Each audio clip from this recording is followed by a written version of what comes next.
In September 2002, when Charles Cullen was hired as a critical care nurse at New Jersey's Somerset Medical Center, the hospital knew nothing about his dark past. It didn't know that he'd been fired or forced to resign at a half a dozen hospitals, or that he'd been investigated by authorities for harming patients. And there was no reason to suspect that Cullen had murdered 5 patients at his last job. He was able to move from hospital to hospital without so much as a bad reference. Cullen would kill another 13 people at Somerset in 13 months and try and kill 3 more before 2 detectives, a state bureaucrat, and a female nurse finally connected the dots. The story will continue in a moment.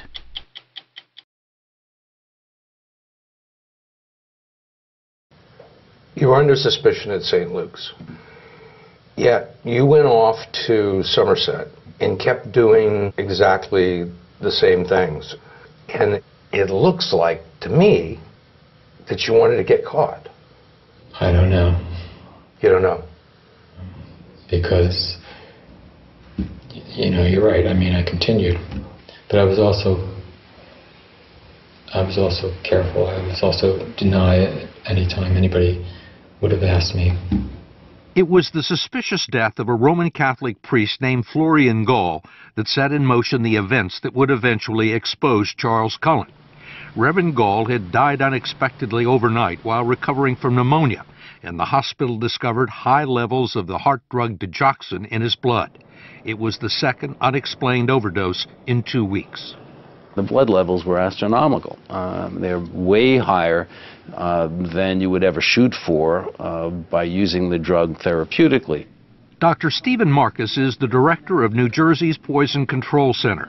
He heard about the digoxin overdoses when a pharmacist at Somerset called his office asking for help with some dosage calculations.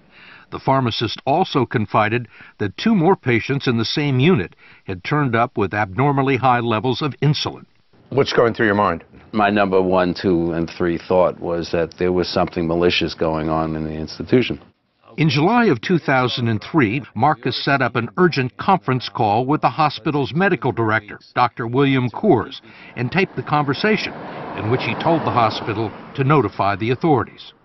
This is a police matter. What we're wrestling with is, throwing the whole institution into chaos versus, responsibility to, protect patients from further harm. And we have been trying to investigate this to get some more information before we made any kind of rush to, judgment.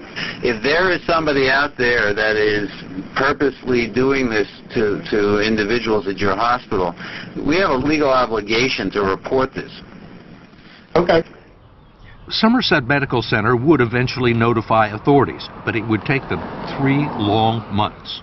Do you know how many patients died between those? No, I don't know the number, months? but I do know that there were some patients that died in between that. Yeah. 5. That we know of. But those 5 deaths I'll remember them the rest of my life. Sorry. They didn't have to happen. They should have been preventable, yes. It was October before Somerset County detectives Tim Braun and Daniel Baldwin finally met with hospital officials. They were told about a half a dozen incidents in the critical care unit. No one used the word homicide. They had dropped a couple names on us with regards to their own internal investigation that they claimed to have conducted for several months. And they did provide us 2 names in particular, but did not identify them as any type of suspect or anything like that. One of them was Charles Cullen. Yes. The detectives ran a routine background check on Charles Cullen and discovered that he'd been arrested for stalking a female nurse and breaking into her apartment in Easton, Pennsylvania. The file there also contained a post-it note saying that the Pennsylvania State Police had called just a few weeks earlier asking similar questions. Detective Baldwin called the trooper who made the inquiry and hit pay dirt. After speaking with the trooper, he informed me that his agency had conducted an investigation on Mr. Cullen with a suspicion that he was murdering patients in Pennsylvania as well, that he was using digoxin to murder patients. And you found this out with making 2 phone calls? Yes, basically. That was it. Do you think you had your man? Yes. Yes. But the detectives knew that proving it would be difficult. A number of law enforcement agencies had tried and failed. How helpful was the hospital in this investigation?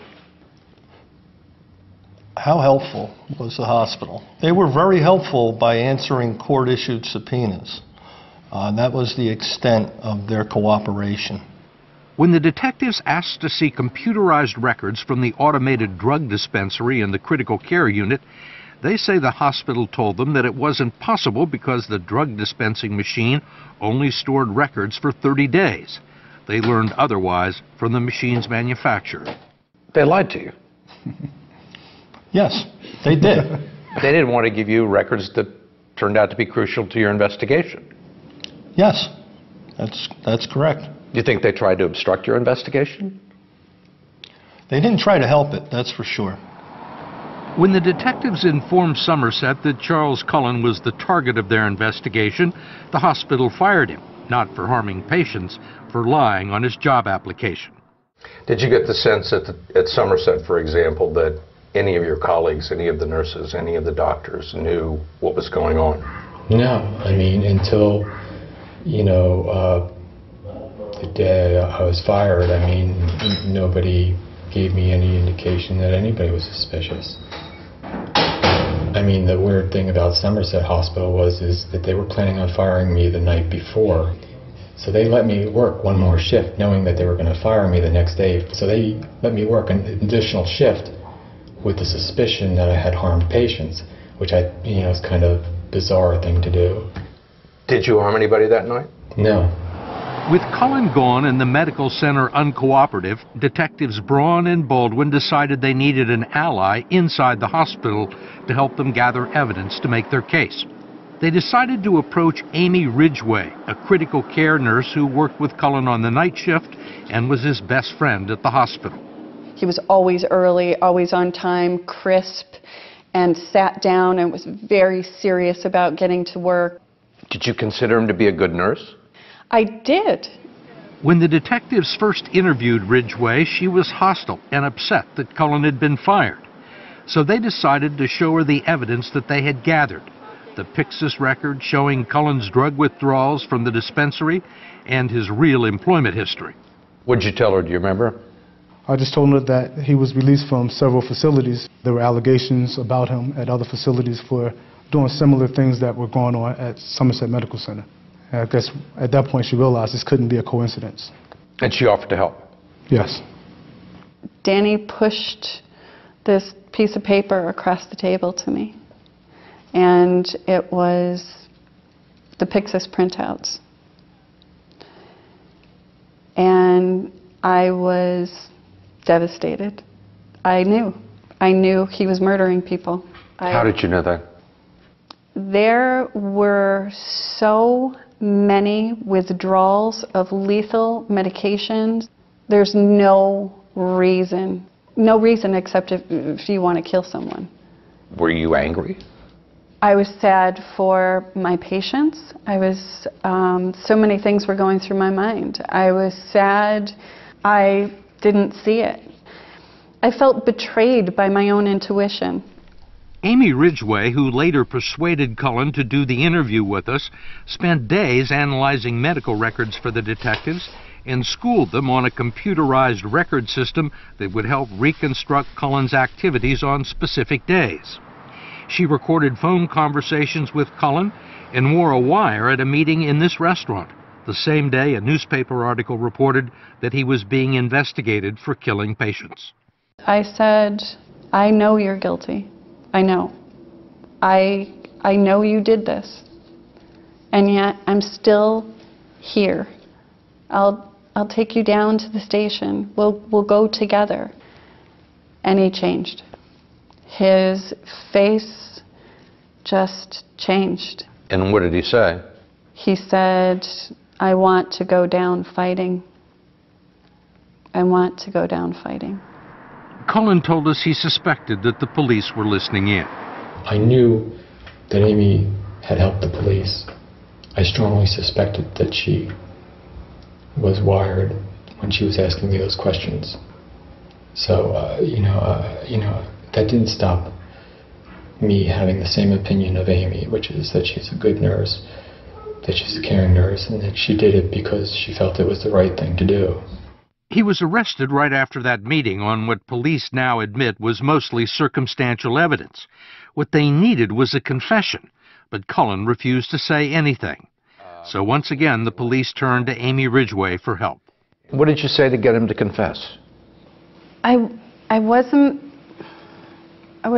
very honest with him, and there's a part of me I still feel guilty about that. I was manipulating him a bit.